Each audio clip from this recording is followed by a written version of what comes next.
Welcome back, everyone. Welcome back. Welcome back to the semi-finals of the StarCraft Evolution League number 17. This is, of course, a new mod. This is a custom mod here of StarCraft Evolution of pitting Brood War versus SC2. We have the Brood War races, we have the SC2 races. They are pitted against each other for our entertainment, of course. And we have our top four. We have our top four players. We have Solar versus Taeja alongside Classic versus Bjorn. Let's go. Let us go. Taeja looking to have a strong performance against Skillist earlier, but we'll see how he compares to Solar, who has also been delving deeper and deeper into SC Evo as of late. Again, especially during the off-season, we have seen a lot more players delve into and embrace this mod that much more, just because there's less emphasis on StarCraft 2, just because we're in the off-season, just because we are in the holidays, and we'll see how they compare to each other. Coming into this, I do favor Solar, but I do know and I do recognize that Taeja has been looking very in form as of late as well. Let's go. Game 1 is going to be on Ruby Rock.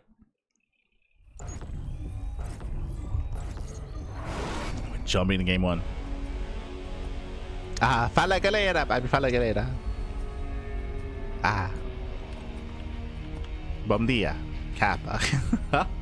Here we go. Spawning in the top left-hand corner of Ruby Rock, we do have the South Korean Zerg player, the Blue Zerg, representing Team Falcons. It is Solar.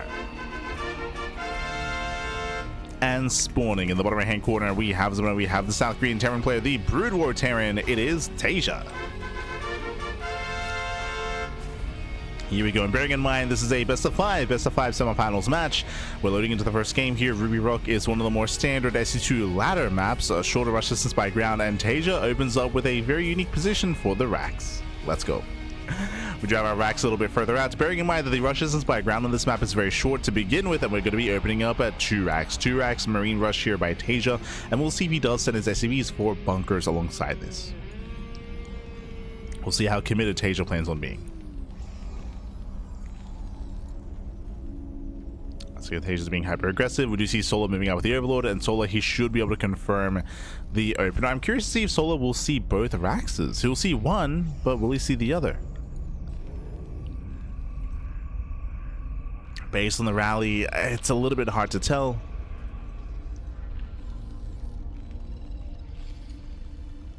As it is a standard hatch gas pull out of Solar. And it looks like he will not get eyes on that Rax. Yeah, barely not. Marines are amassing. SCVs are moving in. You can see that Taeja is expanding behind this. And does he go for set bunker? SCV getting in position. And no. Okay, pulls away. These Marines, they can catch that first Overlord. There is a pillar nearby. Speaking of, the Overlord does, divert to the pillar. There we go. Bunker is going to be on the way. A little bit more delayed, so a later bunker. Marines have arrived. And we'll see what Taeja can get done.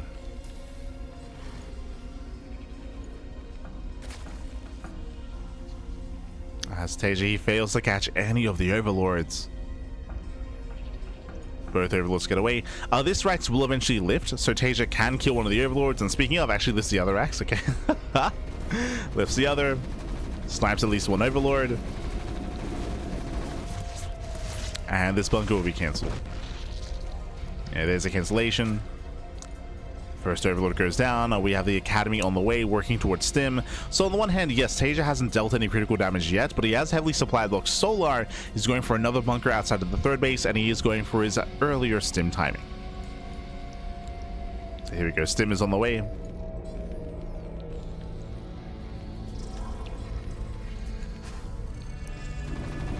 Solar, he has 0 Lings. No, sorry, he has 6. Okay, my apologies. Lings out of position. They're racing back over to defend. But is it too late, especially with the completion of the bunker? That's going to be a cancel. Yeah, massive pick of Solar. He cannot defend. He cannot fight this. Third base is canceled. And Solar, he's stuck on 2 bases.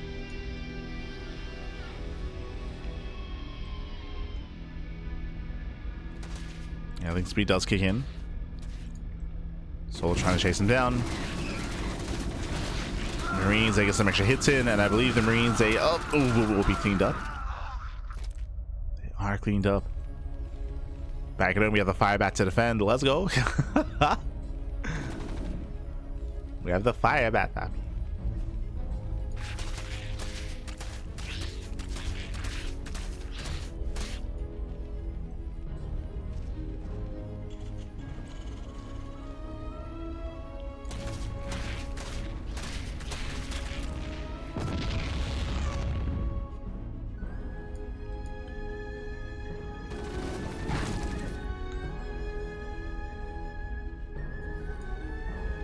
Taeja moves out with a second push. Again, the goal here should be to try to camp the third, as Taeja does have momentum. Oh, the wall! The wall's open. I don't think that was intentional. Yeah, not intentional. Lings, they do flood in. They flood into the natural. SCV is going to be going down. At the same time, Taeja does hit the third. The Lings, they even get into the main.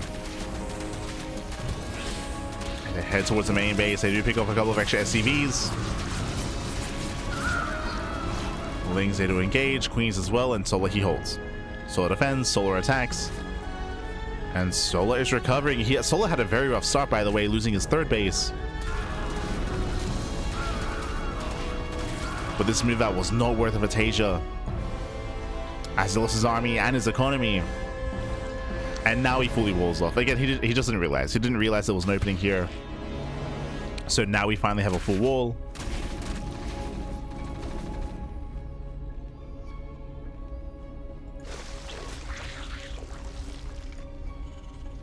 Everyone's forgetful today. It's like Skills forgot Storm earlier. Taeja forgot the wall. Or at least didn't realize. Behind this, working towards Siege. So Siege mode is on the way. Taeja going for... I was going to say we can go into a mech transition from here. He already has a second factory.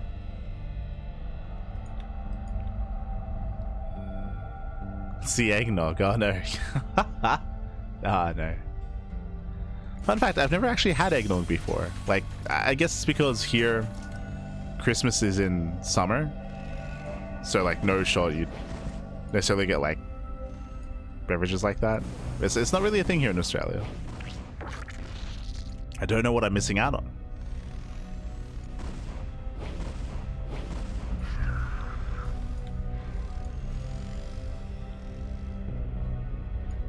But yes. Oh no. It's the Christmas spirit, pappy. It's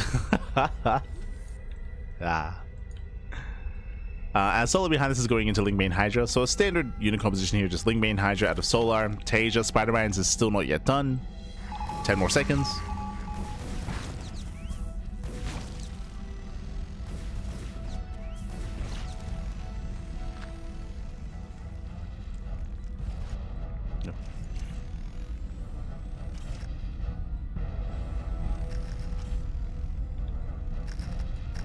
Taeja rotates. Setting up his mines. Speaking of, jeez, two of them get baited out. Baits out the mines. Solar rushing to Hive Tech, and we'll see if Taeja can achieve any damage here. Again, he's heavily reliant on the spider mines.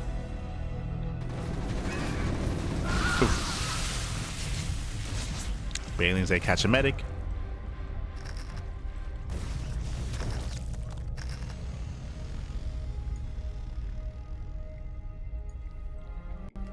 Let's go, we're taking up. We are making that full switch into mech, by the way. So it's bio opener into mech. We have ion thrusters, we have the science vessel. Oh, sorry, the science facility in production for the science vessel.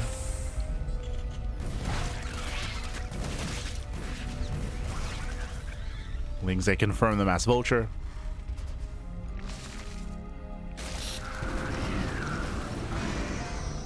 And from here, Solar has a couple of tech options. With the high finishing, he can go straight to ultras. Ooh, oh, got out!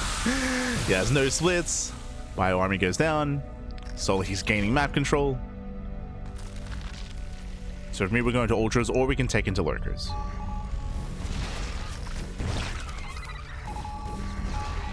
So ultras, they do catch the hydras. Nice pickups here. Yeah, no link support. Hydra's going down. Nice try. Oh, nice try from Taeja. Meanwhile, the spider mine pops up, shuts down the banelings. Solar, he's in trouble. So losing too much too quickly. Spider mines, they're popping up. Oh my god. That's spider mines, papi. Solar, calm down. Be careful. There we go. The Overseer now moves in. We have the Overseer. We have detection.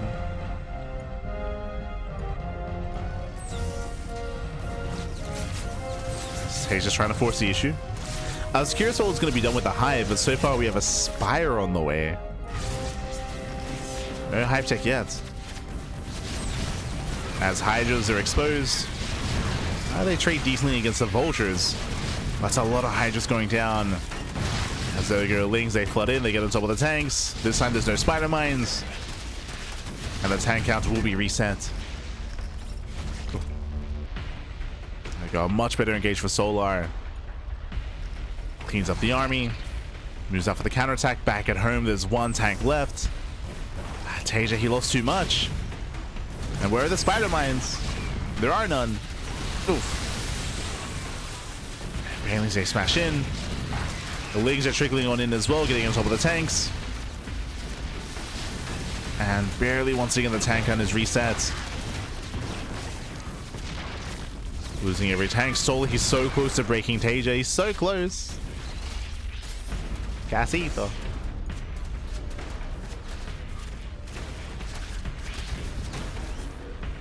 As Taeja does not have a radiate.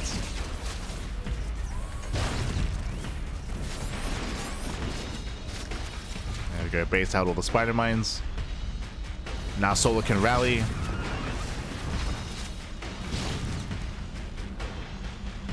Good rally back. Ooh. And he is. You can see Taeja slowly rebuilding his tank out, but another tank goes down. And still barely out of range. Now with the League reinforcements diving on the final tanks. And this time Solar should break through. There we go. GG gets called. Solar breaks through and Solar takes game at number 1. GG. Whew. GG, well played. Solar does take a lead in the series. Again, Taeja did have an interesting start to the game, and he had some momentum killing the third base, and canceling the third base, I should say. But unfortunately, when it came to the follow-up, the wall was open. And remember, it wasn't intentional, but the wall was open. The Lings, they were able to flood in. They were able to distract Taeja, get some economic damage, and Taeja was unable to really find any additional damage at the new third base of Solar. He lost his bio, he lost his medics, and with that, he lost his momentum, he lost map control, and Solar was able to stabilize from there. There was still some key moments for Taeja, but it wasn't quite enough to recover and to really regain control of the game. GG. GG, well played.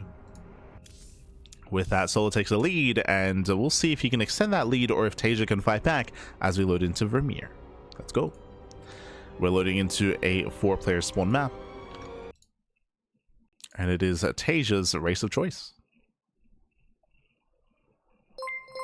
Where are we headed? Where are we dropping? Meanwhile, a big shout out to Agnes de Cruz in the chat. Papi guy. Thank you so much. Thank you so much for subscribing for 9 months. 9 months of support. Thank you so much. We do appreciate it. Gracias, papi. Gracias. Do appreciate the support as we are getting into game number 2 and spawning in the bottom left-hand corner of Vermeer. We have the now StarCraft 2 Terran player, the SC2 Terran, the Teal Terran down in the series, but we'll see if he can bounce back and tie things up. It is Taeja. And spawning in the top right-hand corner, we have the Brood War Zerg player. We have the Red Zerg for Team Falcons. It is Solar. Here we go. Again, welcome to Vermeer. Vermeer is a 4-player spawn map. Solar, he is aware that Taeja is either bottom left or bottom right. Meanwhile, Taeja is aware that Solar is either likewise top right or bottom right as well. So both players are aware that there is no one spawning in at top left. For those that are curious, the way that this works in StarCraft Evolution, 4-player spawn maps specifically, is that when you spawn in, 2 locations are pinged and 1 is not. So immediately 1 possible spawn location is eliminated from the possibilities of where your opponent has spawned into. It is a way to help balance and help reduce some of the RNG of 4-player spawn maps. Honestly, I do really like it. I do really think it's a nice compromise. It's a nice way to kind of help out when it comes to scouting and early rushes. a nice solution to that problem. And I'm hoping that one day that could be incorporated into StarCraft 2 if we ever do get 4+4 maps returned to StarCraft 2. One day, one day.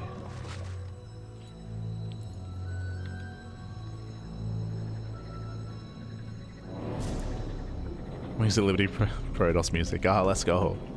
Yeah, that's the other fun thing. Like there are these nice little like quality of life, or I don't know if I want to say quality of life, but there are these nice little like changes to SC Evo which are really nice that I wish were implemented to StarCraft 2. One of them being the pings to possible spawn locations, but the other is the soundtrack, right? For those that are curious, in StarCraft Evolution, more soundtracks and more music tracks have been added to the game that are already in the game, to be fair, but they are periodically played while competing. They have an expanded soundtrack. And it's nice.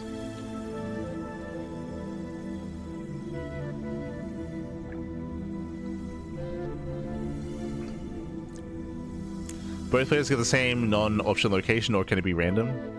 I mean, it's random in the sense that they can see others, but like they still confirm that there's one location where their opponent is not. Where do we go? Ling's sorry, I was so distracted. Was this just CC first? Hold on, I need to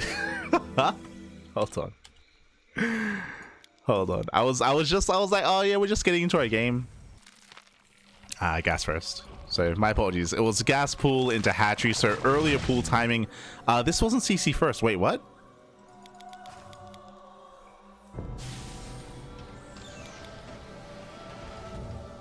Reaper CC.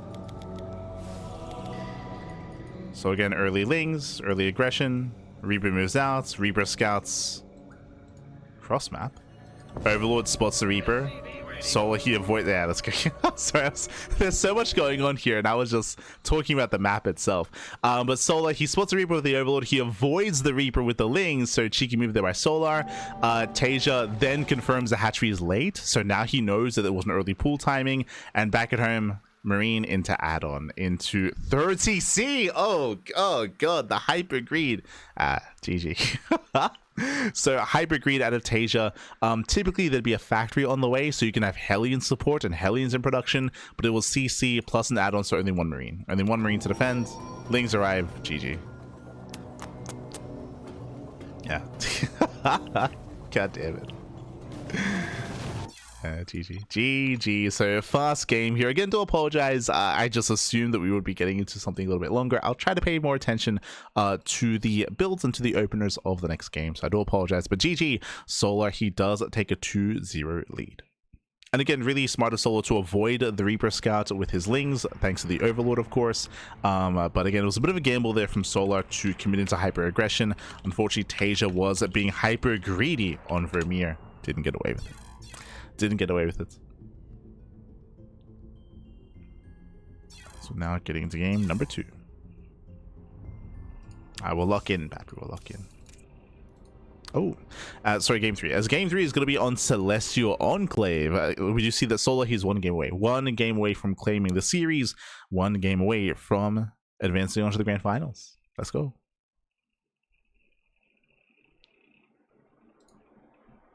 Here we go.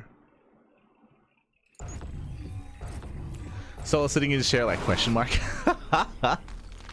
I mean, again, Taeja, he was being hyper greedy by going for a third CC before factory, and Solar had the earlier gas, earlier link speed into more links. Like, smurge, might be smurge. But here we go, spawning in the top right hand corner of Celestial Enclave, we have the South Korean Zerg player. We have the Blue Zerg representing Team Falcons, leading the series 2-0, one game away from claiming it. It is Solar. And spawning in the bottom hand corner, we have the SC2 Terran player. Once again, it is Taeja. We'll know that until the replay. True. To be fair, true. Because Solar, he never saw the main, right? So you're not wrong. Like, what the hell? What happened, Pap? True. This time hatch first. Okay. We're locking in, we're locking in. Yeah, I just assumed that loading into Vermeer we had some time to just chill, but no. Here on Celestial, we do have our hatch first, so standard opener out of Solar. Meanwhile, we do have a standard opener out of Taeja as well. Calming down. Welcome to Celestial Enclave. Celestial Enclave is one of the more macro maps in the map pool. We have a half pocket base here on the right hand side, so you can take this as a 3rd, 4th, or 5th expansion later on down the line. Otherwise, hopefully we can sink our teeth into the game itself. As it is going to be hatch, gas pool, this time standard opener out of Solar. Bearing in mind he's playing Brood War Zerg.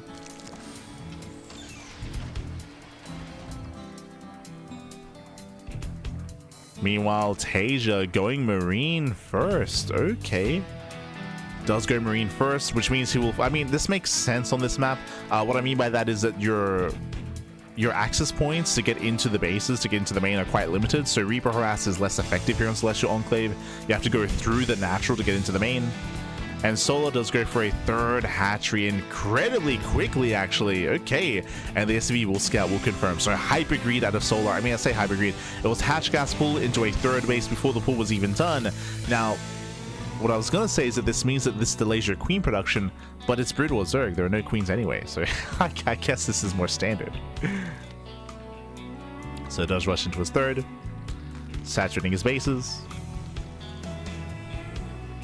So far, so good. Meanwhile, Taeja also going for his 3rd CC on location, going once again 3rd CC before factory after the first racks, but it is more viable on this map because of how safe you are on 3 bases, and also because Taeja scouted. Remember, Taeja, he scouted the greed of Solar, so he knows he's safe to be greedy as well. So this is kind of what I expected out of the last game on Vermeer. We're finally getting it here, but like hyper greed from both players. Lings A move out, we have our Marines to defend. Taeja, he may be forced to lift, but nah, he's fine. He's fine, he deflects. Ooh, we have more Lings on the way. Solar, he's not droning. Solar, okay, there we go. He does make 1 drone here, but he invested quite heavily into 6 extra Lings. That's a big investment. 6 more Lings on the way, but now Solar starts droning up. He has his Eva chamber for his upgrades to get into +1. And I'm not too convinced here by this early Ling aggression. It's a big investment. It does slow down Solar's economy. We'll see if we can find any damage though. Is it worth it? Dips in, pulls away. Denies mining at least. Gets 1 SCV, okay. He gets 1 SCV, no bunker. And he'll force a lift. Yeah, he does force a lift, gets a 2nd SCV. Okay, never mind. This was worth it. Was worth it from Solar. Behind this, Solar's droning. He's taking another base.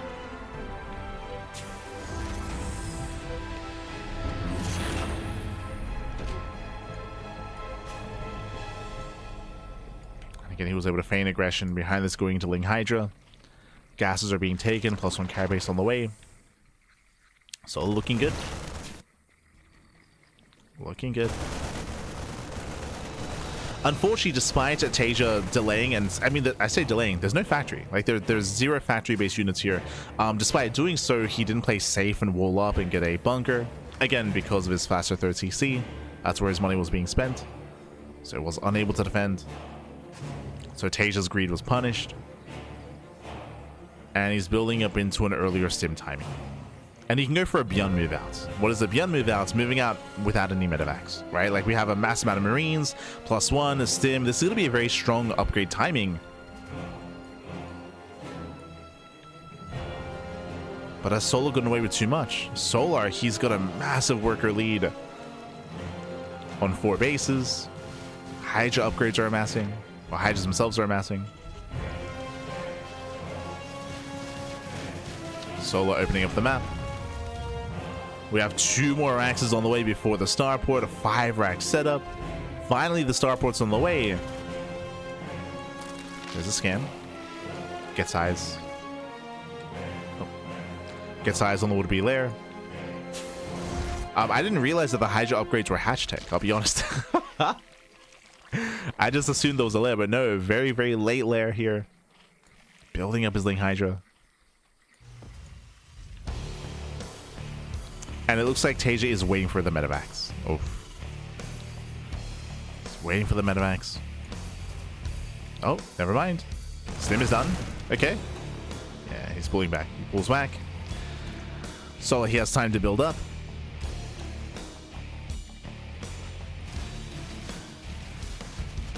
And at this point, I feel like Solo should be done droning. He droned up to 62. So he spots a move out. So he spots it. He's getting ready. We have colonies on the way. Site defense. More Ling Hydra. Scan does at least reveal these Lings, but I mean, Solo, he's buying time with this. Pulls away.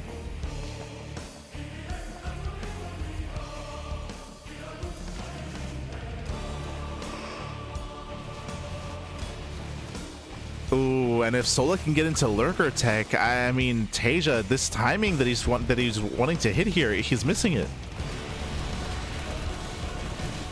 Hey, he's missing the timing. Lings, they do slip in. You can see they drag the army back. They delay the push. Queen's Nest is on the way.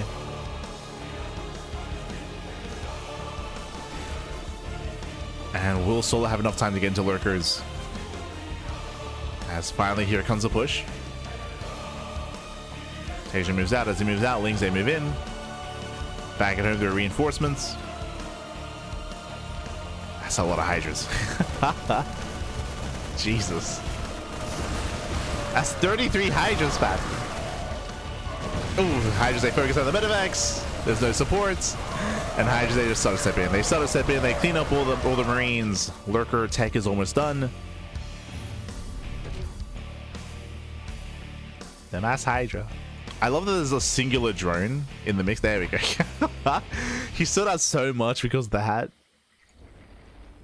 The Santa hat. And do we just not even morph in Lurkers? Oh, yeah, there we go. Yeah, the concave is a little bit too great. Taeja does punish. Oh. And now show us the Lunkers. There we go. Not too much resources in the back, but there we go. We have 5 Lurkers morphing in, 6 Lurkers, even 7. 8 Lunkers, papi. Queen's Nest is done. We can get into Queen production. For those in snares, or just take into Hive. And here we go. The Lurkers are complete. Solo forcing his way in. Getting on top of the ramp. The tanks are getting a lot done here on the Hydras. That's a lot of Hydras going down. And remember, Lurker range. The Lurkers don't really have a lot of range to work with. So a very messy fight here from Solar, but it looks like he barely has enough. GG gets called, and Solar will take the 3-0. GG. GG, well played. It was an interesting build here by Taeja. Unfortunately, he wasn't really able to achieve anything with it. Remember, he went into an eBay and +1 before Stim. Like, his upgrades were so fast there for Taeja. Fast +1 into Stim, but he was stuck at home. He was stuck at home partially because of the earlier Link Flood, which delayed the third base mining, the natural base mining, but also the Link counterattack knocking down the rocks also bought a lot of time as well, right? A lot of time was bought. Solo, who was looking so comfortable at home, being so greedy, getting up to 4 bases, droning up to 62, taking up into Ling Hydra, delaying his lair, just being as efficient as possible. And again, he was more than prepared for the move out. GG. GG, well played. Again, Taeja, he missed his timing, and Solo was able to snowball out of control. GG, well played with that. Solo, he will advance on to the grand finals, and the question becomes, who will he play? Who will he face in those finals? Up next is going to be a best of 5 TVP. Classic versus Beyond.